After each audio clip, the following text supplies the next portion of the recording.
The cowboy only wanted flour and beans. He rode into town with nothing but dust on his coat and a list in his head. Flour, beans, coffee, simple things for a simple life. He was a man who preferred the company of cattle to people, the silence of the prairie to the noise of a saloon. He planned to be in and out before the sun was high. No talk, no trouble. But what he found on the steps of the bakery wasn't on his list, and it was going to change everything. She was sitting there, huddled into a ball of tattered white lace. What was once a wedding dress was now just a collection of rags and dirt. Her hair was a tangled mess. Her face was thin and pale, and her eyes were fixed on the ground. She wasn't begging for money. She wasn't crying for help. Her voice was a dry whisper, aimed at the boots of anyone who passed by. "Bread," she said. "Please. Just a piece of bread." People walked around her. They looked away. The baker, a big man with flour in his mustache, pulled a fresh tray of golden brown loaves from his oven and set them in the window, filling the street with a smell that must have been torture for her. He didn't even glance her way. The cowboy, James, swung down from his horse. The leather of his saddle creaked in the quiet morning. He'd seen hunger before. He'd seen it in the wild eyes of a coyote, in the gaunt frame of a steer after a long, dry winter. But he'd never seen it wrapped in a wedding dress on the steps of a bakery. He knelt down, his spurs chinking softly on the wooden planks. "When's the last time you ate?" he asked. His voice was rough, like stones rolling in a dry creek bed. Her head came up slowly. Her eyes were a faded blue, empty and lost. "2 days," she whispered, her lips cracking. "He left me. He just left me here." James's face didn't change, but a muscle in his jaw tightened. "Who?" "My husband," she said, and the words sounded like poison. "He promised me a new life out west. We spent every last dollar getting here. Then he said I was just extra weight. He took the horse and walked away." James stood up. He was a tall man, and his shadow fell over her completely. He knew about being left behind. He knew about being alone. He didn't say a word. He just turned and pushed open the door to the bakery. The little bell above the door jingled. The baker looked up, ready for a sale. "Mornin'. What can I get for you?" James didn't answer. He reached into his pocket and pulled out a small leather pouch. He emptied it onto the counter. 3 silver coins spun and settled. It wasn't much, but it was everything he had. He pointed a gloved finger at the big wicker basket in the window, the one filled with all the loaves the baker had just pulled from the oven. "That," James said. "The whole basket." The baker's eyebrows shot up. "All of it? That's enough to feed a family for a week. Got folks I don't know about?" James just stared at him. The silence was heavier than any threat. The baker swallowed, quickly swept the coins into his register, and pushed the heavy basket across the counter. James lifted it like it weighed nothing, turned, and walked back outside. He set the basket down on the step in front of the young woman. Her eyes widened. Her hands, thin and trembling, reached for the nearest loaf. She didn't just hold it. She hugged it to her chest, breathing in the scent of it like it was life itself. Tears streamed down her face as she tore off a piece and pushed it into her mouth. She ate like a wild animal, fast and desperate. James put a gentle hand on her arm. "Slow down," he said, his voice softer now. "You'll make yourself sick." She nodded, trying to obey, but her body was fighting a war against starvation. Around them, the townspeople had started to stop and stare. They whispered to each other, pointing. Some looked ashamed that they hadn't helped. Others just looked curious, like they were watching a show. James ignored them all. He sat down on the step next to her, his dusty hat pulled low, and waited. He was a wall she could lean against, a wall that wouldn't crumble. After she'd eaten 2 whole loaves, the frantic hunger in her eyes finally began to fade. She looked at him, truly looked at him, for the first time. "Why?" she asked, her voice choked with tears and bread. "You don't even know me." James looked out at the dusty street, at the people who were now starting to drift away, their morning entertainment over. Because nobody else did, he said. It was the simplest answer, and the only one that mattered. My name is Clara, she whispered. He gave a short, sharp nod. James. The story of what happened that morning spread through town faster than a prairie fire. The quiet cowboy, the man who never said more than he had spent his last dime on a starving bride someone else had thrown away. Later, as James was loading his meager supplies, the flour and beans he'd traded his spare rope for, Clara stood nearby, clutching a loaf of bread. She looked like a lost ghost. Where will you go?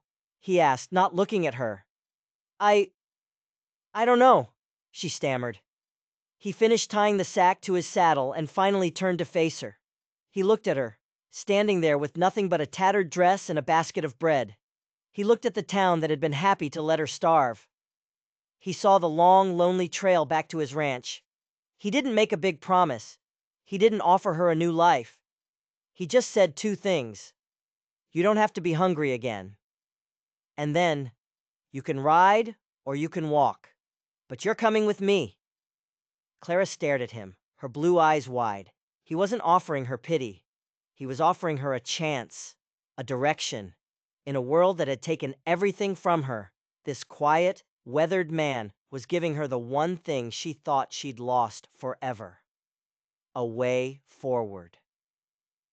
The ride out of town was silent. James was in the saddle, and Clara walked beside the horse, holding the basket of bread like it was a holy relic. The sun climbed higher, beating down on the dry earth. Every step took her further from the town where she'd nearly died, and deeper into an unknown future with a man she didn't know. She finally broke the silence, her voice small. You don't have to do this. I won't be a burden.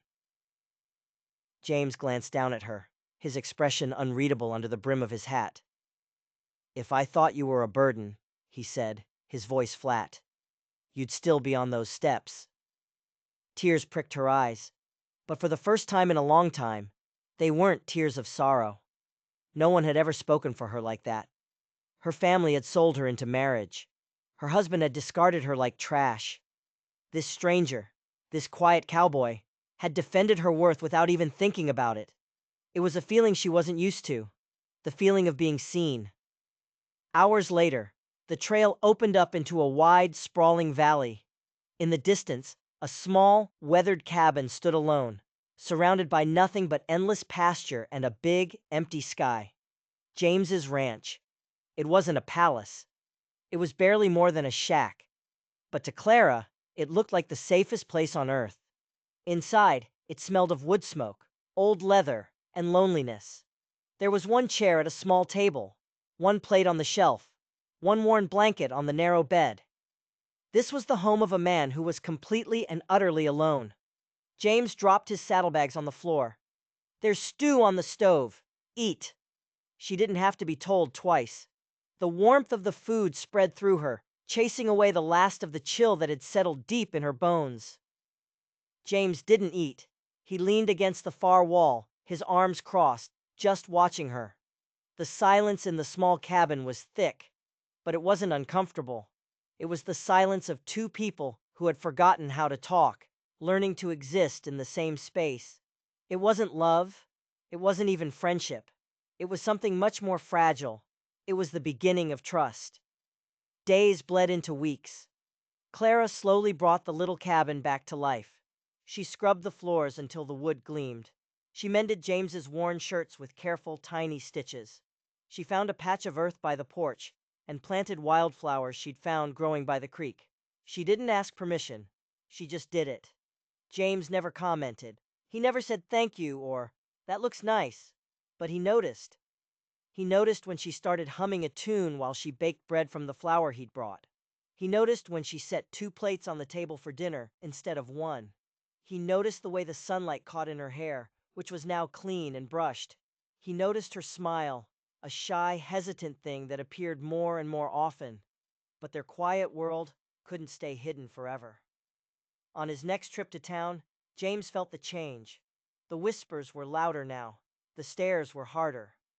That's him, he heard a woman mutter as he walked into the general store. the one who took in that runaway bride. Shameless is what it is, another man scoffed. Living out there with another man's wife. James's jaw clenched, but he said nothing. He bought his supplies, his face a mask of stone, and left. But the poison of their words followed him home. Clara saw it in his eyes the moment he rode in. "What is it?" she asked. "What did they say?"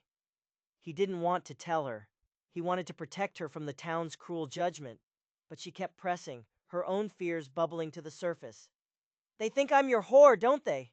she finally whispered, her voice breaking. "They think you're a fool for helping me." James slammed his fist down on the table, making the tin plates jump. The sudden violence of it shocked them both. "Let them think whatever they want," he snarled, his voice low and dangerous. "They weren't there. They didn't see you starving. I did. And I'll be damned if I let a bunch of gossiping fools tell me I was wrong to bring you home." He had raised his voice. He had shown more emotion in that one moment than in all the weeks she'd known him, and it was all for her, to defend her. Tears streamed down her face, not of shame or fear, but of relief. The profound, earth-shattering relief of knowing that someone, somewhere, thought she was worth fighting for. Their fragile peace had been shattered, but in its place, something stronger was beginning to grow. They thought the town's judgment was the worst of their problems. They were wrong. One evening, as the sun was setting, casting long shadows across the valley, they saw a plume of dust on the horizon. It wasn't a lone rider, it was a wagon moving fast. James felt a cold knot tighten in his stomach. Visitors were rare. Unannounced visitors were trouble. He grabbed his rifle from its rack above the door. "Stay inside," he told Clara. The wagon rattled to a stop in front of the cabin. The man who climbed down was dressed in a fine new coat, with a smug, self-satisfied smirk on his face. Clara gasped from behind the doorway. It was him, her husband, the man who had left her to die. His name was Silas, and he looked at the small cabin with disdain. Then his eyes fell on Clara, hiding in the shadows. "Clara, my dear," he said, his voice slick with false charm. "You've had your little rustic adventure, but it's time to come home now. I've had a run of good luck, got money in my pockets. You belong with me." James stepped out onto the porch, the rifle held loosely in his hand. He didn't point it. He didn't have to. "She doesn't belong to anyone," James said, his voice cold and steady. "And she's not going anywhere." Silas chuckled, a nasty, condescending sound. "Oh, I see. Playing the hero, are we, cowboy? You don't know the first thing about her. She's my wife. It's the law." He took a step toward the porch. "Now give her back before this gets unpleasant." James didn't move. He just stood there, a silent mountain of a man. "The only one this is going to be unpleasant for," he said quietly, "is you." But then something unexpected happened. Clara stepped out from behind the door. She was trembling, but her eyes were blazing with a fire James had never seen before. "No," she said. Silas stopped, surprised. "What did you say?" "I said no," she repeated, her voice growing stronger. "You don't get to decide for me anymore. You left me. You threw me away. I came back for you," Silas protested, his charming facade starting to crack. "You came back for a possession you thought you'd lost," Clara shot back. This man saved my life. He gave me food when I was starving. He gave me shelter when I had none. He gave me respect." She took a step forward, standing beside James, turning them into an unbreakable line. "I would rather spend the rest of my life in this tiny cabin with a good man," she declared, her voice ringing with conviction, "than a single night in a palace with you." Silas's face twisted into an ugly mask of rage. The charm was gone, replaced by pure venom. "You'll regret this, you ungrateful little—" He never finished the sentence, because James raised the rifle, the click of the hammer being cocked echoing in the sudden silence. "I think it's time for you to leave," James said, his voice leaving no room for argument. Silas stared at the barrel of the gun, then at James's cold, unblinking eyes, and finally at Clara's defiant face. He had lost. He knew it. He spat on the ground, turned without another word, climbed back into his wagon, and whipped the horses into a gallop, disappearing into a cloud of angry dust. Clara stood frozen for a moment, the adrenaline draining away, leaving her weak and shaking. Then she collapsed into sobs. Not of sadness, but of pure, unadulterated freedom. James lowered the rifle and knelt beside her. He awkwardly patted her on the shoulder, a gesture that was both clumsy and incredibly gentle.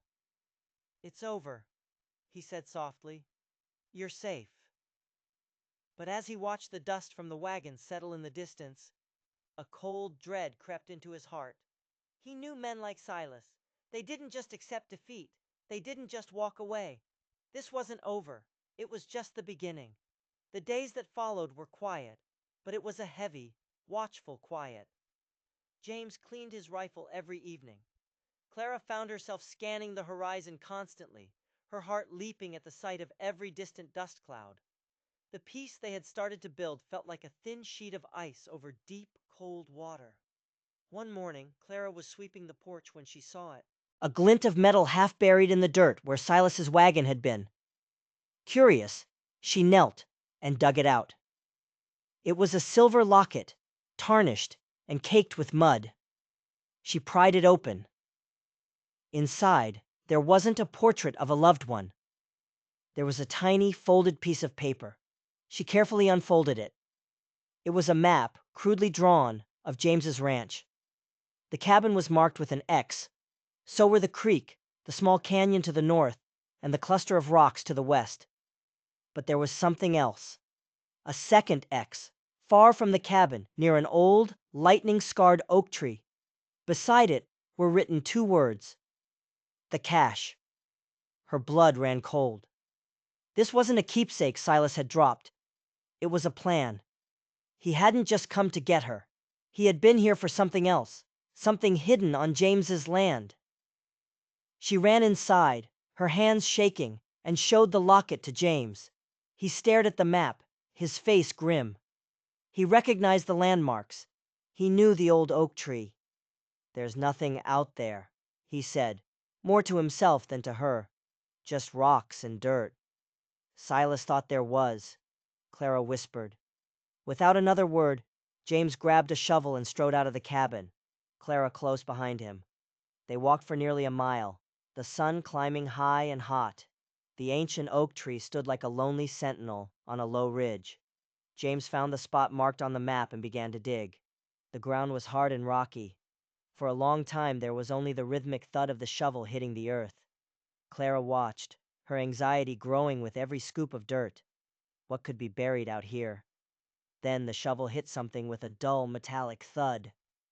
James dropped to his knees and dug with his hands. He pulled out a small iron lockbox, rusted from years in the damp earth. It was heavy.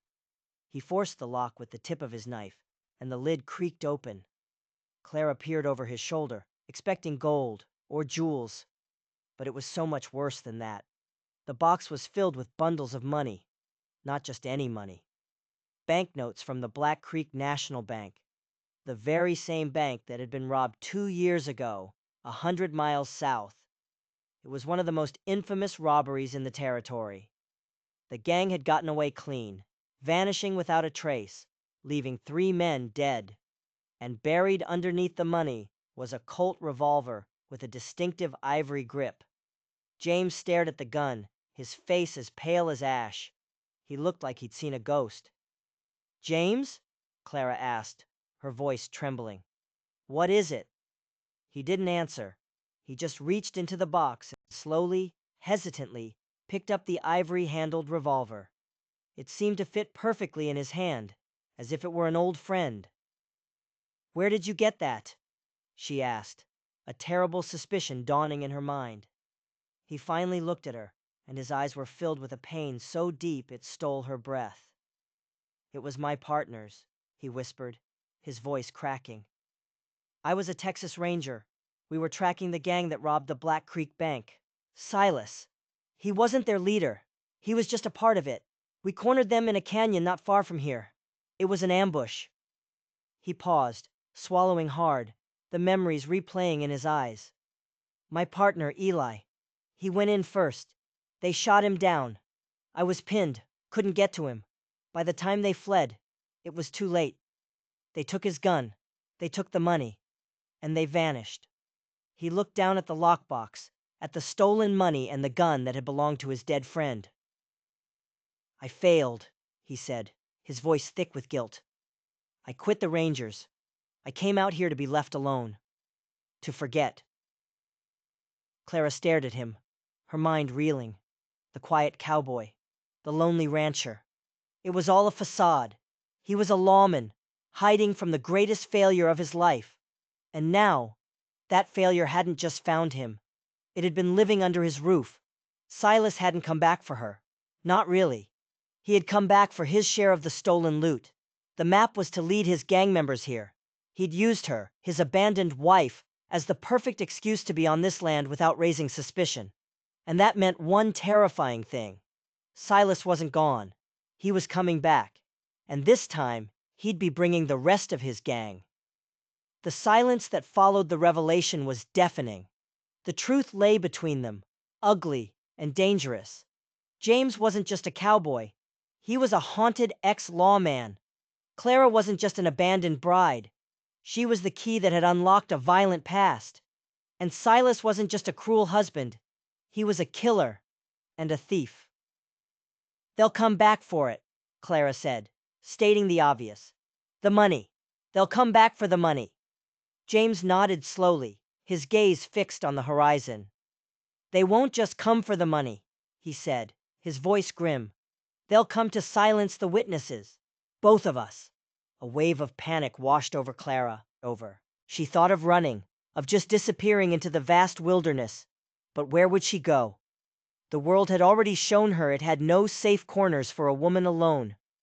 And then she looked at James. He wasn't panicking. His guilt and sorrow were being replaced by something else. A cold, hard resolve she hadn't seen before. The ranger was coming back. "We can't stay here," she said.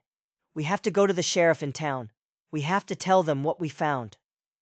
James shook his head. "No, not yet." "Why not? They're lawmen. They can help us." "Think, Clara," he said, his voice sharp. "This box has been buried on my land for 2 years. 2 years. Silas's gang scattered to the winds after the robbery. Why come back for it now? Why risk it?" He started pacing, the pieces clicking into place in his mind. "They must have thought the heat was off. Silas came here first to make sure the cash was still safe. He used you as his cover story, but when we ran him off, he couldn't get to it. He's not just going to ride back in with his friends. It's too risky. Too many guns." He stopped and looked at her. "He'll try to use the law to do his dirty work for him." Clara didn't understand. "What do you mean?" "He'll go to the sheriff. He'll play the part of the concerned husband. He'll say his poor confused wife was taken in by a quiet, solitary rancher. A man with no past. A man who might be dangerous. He'll get the sheriff to ride out here with a posse." But we can just show the sheriff the box," Clara protested. "And what will we say?" James countered. "That your criminal ex-husband buried it here? Who will the sheriff believe? A respectable man whose wife has gone missing? Or the reclusive stranger she's living with? Once they're on my land, with badges on their chests, Silas and his men can join the posse. They'll find the box. They'll say it was mine. They'll kill me for it, kill you for being a witness, take the money, and ride away as heroes who helped bring a dangerous outlaw to justice." The plan was diabolical and terrifyingly plausible. They were trapped. Going to the law was walking into a snare. Staying put meant waiting for a pack of wolves to descend. "So what do we do?" Clara whispered, her hope dwindling. James looked at the lockbox. He looked at his partner's gun. He looked at the cabin, his fortress of solitude that was about to become a battlefield. "We don't wait for them to bring the fight to us," he said, a new dangerous light in his eyes. "We take it to them." He picked up the ivory-handled revolver and checked the cylinder. It was empty. He reached into his pocket and pulled out 6 cartridges, sliding them into the chambers one by one. The clicks sounded like a clock ticking down to midnight.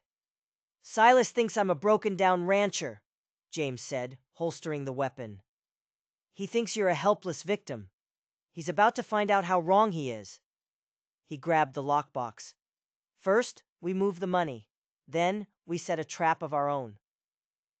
Clara watched him, her fear mingling with a strange sense of awe. This was the real James. Not the quiet man who hid from the world, but the ranger who had hunted monsters. And she realized she wasn't the damsel in distress anymore. She was standing next to him. She was a part of this. "What do you need me to do?" she asked, her voice steady. James gave her the faintest hint of a smile. "I need you to be smarter and stronger than they think you are." He looked toward the town. "And I need you to trust me." The next 24 hours were a blur of frantic preparation. James knew the land around his cabin like the back of his hand. It was his only advantage. He and Clara moved the lockbox, reburying it in a shallow cave half a mile away. In its original hole, they placed a different box, one filled with rocks and dirt, a decoy. James then took Clara through the surrounding terrain, showing her paths and hiding places she never knew existed. He pointed out the narrow pass that was the only easy approach to the cabin, the high ridge that offered a perfect sniper's perch, the dry creek bed that could be used as a covered escape route. It wasn't a ranch anymore. It was a chessboard.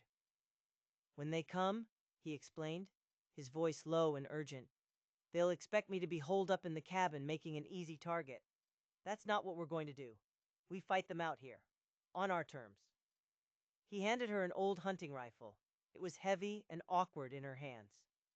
"Do you know how to use this?" "My father taught me," she said quietly. "A long time ago." "Good," he nodded. "You'll take a position on that ridge. You'll have a clear view of the pass. You don't shoot unless you have to. Your job is to watch, to be my eyes. Tell me how many are with the sheriff. Tell me where Silas is." He was putting his life in her hands.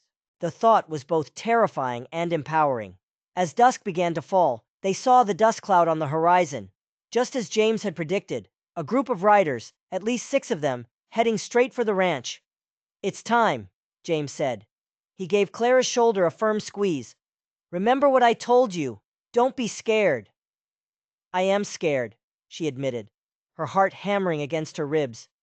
"Good," he said. "It'll keep you sharp. Now go." Clara scrambled up the rocky ridge, her rifle in hand. She found the spot James had shown her, a small nook between 2 boulders that gave her a perfect, concealed view of the trail below. She watched as the riders grew closer. She could make out the sheriff's silver star glinting in the dying light, and riding right beside him, looking smug and confident, was Silas. There were 4 other men with them, hard-faced and armed to the teeth. They didn't look like deputies. They looked like wolves. She watched as they rode into the clearing in front of the cabin. The cabin was dark, silent. It looked deserted. "James!" the sheriff called out. "This is Sheriff Miller. Come on out with your hands up. We just want to talk." Silence. Silas smirked. "He's in there, too cowardly to face me." He turned to the sheriff. "I told you, he's a dangerous man. He's got my wife trapped in there." The sheriff looked uncertain. He didn't want a firefight. "James! I'm coming in!" He dismounted and cautiously walked toward the cabin door, his hand on his gun. 2 of the other men fanned out, taking positions on either side of the house. Silas and the remaining 2 stayed back, by the horses. Clara held her breath. Where was James?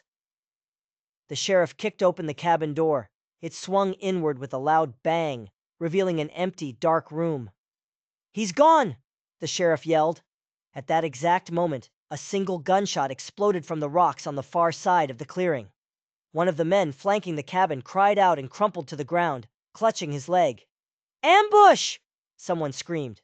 The men scrambled for cover, firing their guns wildly into the rocks where the shot had come from. Bullets sparked and ricocheted in the twilight. Clara's eyes were glued to Silas. He wasn't shooting. He was shouting at his men, pointing. "He's over there! Spread out! Find him! I want him alive!" Alive. He didn't want James dead. He needed James to take the fall for the robbery. Through her rifle scope, Clara watched the chaos unfold. She saw movement in the rocks. It was James, darting from cover to cover, drawing their fire, leading them away from the cabin, away from her. He was one man against six, but he was moving with a purpose and skill that baffled them. He was a ghost in the rocks. Then she saw something that made her stomach drop. Two of Silas's men weren't following the others. They were circling around, heading for the high ground. They were heading straight for her ridge. Clara's mind raced. James was counting on her to be his eyes, to watch Silas. But now they were coming for her. If they found her, they would kill her, and James would be caught in a pincer. He wouldn't know they were behind him until it was too late. She had a choice. Stay hidden and hope they passed her by, or do something. She remembered James's words, "Be smarter and stronger than they think you are." She looked down at the pass below. Silas was still there, near the horses, directing his men like a general. The sheriff was pinned down behind an old water trough, looking completely out of his depth. Clara made a decision. It was a terrible, desperate gamble. She shifted her position slightly, aiming her rifle not at the men climbing the ridge toward her, but down at the pass. She took a deep, steadying breath, just as her father had taught her. She didn't aim for Silas. She didn't aim for the sheriff. She aimed for the saddlebags on Silas's horse. She squeezed the trigger. The rifle bucked against her shoulder, the sound echoing across the valley. Down below, the leather saddlebag exploded, and bundles of banknotes, stolen from the Black Creek National Bank, rained down onto the dusty ground. For a moment, everyone froze. The shooting stopped. Every single eye was locked on the money scattered in the dirt around Silas's horse. Sheriff Miller stared, his mouth hanging open. He recognized the bank wrappers instantly. He looked at the money, then at Silas, whose face had gone from confident rage to pure, abject panic. "What? What is that?" the sheriff stammered.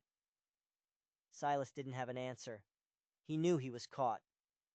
"It's the money from the Black Creek robbery, Sheriff," a voice called out from the rocks. It was James. "Ask Silas where he got it. While you're at it, ask him about the man he murdered to get it, a Texas Ranger named Eli." The two men who had been climbing the ridge had stopped, their attention now on the chaos below. Their loyalty was to the money, not to Silas. One of them started scrambling back down the rocks, hoping to grab a share. The trap had been sprung. Not James's trap, but hers. Silas saw his entire plan unraveling. He pulled his revolver, but he didn't aim at the sheriff. He aimed at James's hiding spot. "You're a dead man, Ranger!" he screamed and fired. But before he could fire a second shot, another rifle cracked from the ridge. This time, the bullet didn't hit a saddlebag. It struck the gun in Silas's hand, sending it spinning into the dirt. Silas cried out, clutching his numb, stinging fingers. He looked up at the ridge in disbelief. Standing there, in plain sight, was Clara. Her face was pale in the moonlight, but her hands holding the rifle were perfectly steady. The helpless victim was gone. In her place stood a woman who had just saved the day. The spell was broken. The sheriff, finally realizing he'd been played for a fool, drew his own weapon and pointed it at Silas. "Don't move! You're under arrest!" The rest of Silas's gang saw their chance at the money and their freedom disappearing. They made a break for it. One tried to scoop up cash, another scrambled for a horse. James emerged from the rocks, no longer hiding. He moved with the deadly efficiency of a predator, his partner's ivory-handled revolver barking in the night. He wasn't shooting to kill. He was shooting to cripple, to stop. A bullet to a knee here, a shot to a shoulder there. In less than a minute, it was over. Silas's men were wounded and groaning on the ground. Silas himself was in cuffs, his face a mask of disbelief and hatred, staring up at Clara on the ridge. The sheriff stood amidst the scattered money, shaking his head, trying to process the night's impossible events. James walked over to the base of the ridge and looked up at Clara. He didn't shout. He didn't have to. The look in his eyes said everything. It was a look of awe, of respect, of a deep and profound gratitude that went beyond words. She had done more than just save his life. She had proven him right. He had seen something in her on those bakery steps, a flicker of strength beneath the hunger and despair. Tonight, that flicker had erupted into a wildfire. Slowly, she lowered the rifle and made her way down the ridge.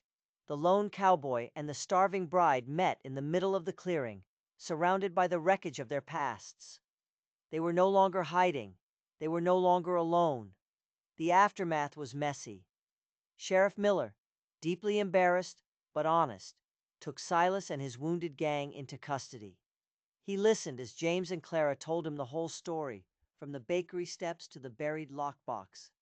James handed over his partner's revolver, the last piece of evidence needed to seal Silas's fate. It felt like closing a book that had been left open for far too long. News traveled fast. The quiet rancher who lived up in the valley was no rancher at all, but a hero. A former Texas Ranger who had single-handedly brought the infamous Black Creek robbers to justice. And the abandoned bride? She was the woman who had stood by his side, the one who had fired the shot that broke the whole case wide open. A few weeks later, a telegram arrived. It was from Clara's family. They had been notified of her rescue and Silas's arrest. They were overjoyed. They sent money for her journey home, promising a life of comfort and safety, away from the harshness of the West. Clara held the telegram in her hands, reading the words over and over. This was what she had dreamed of during her darkest days, a return to the familiar, to the life she had known. James saw her reading it on the porch. He didn't say anything. He just stood in the doorway, his face impossible to read, and waited. The cabin felt emptier than it ever had before, even with both of them in it. The two plates on the table suddenly seemed to mock him. Clara folded the paper and looked up at him. She looked around at the small, weathered cabin, at the vast, empty land stretching out in every direction. It wasn't a palace. It wasn't safe or comfortable. It was wild and hard and unpredictable. But it was real. And for the first time in her life, she felt like she was a real part of it. "My family wants me to come home," she said, her voice quiet. James gave a single, slow nod. "It's a long ride back east," was all he said. She stood up and walked over to him, stopping so close she could feel the warmth radiating from his chest.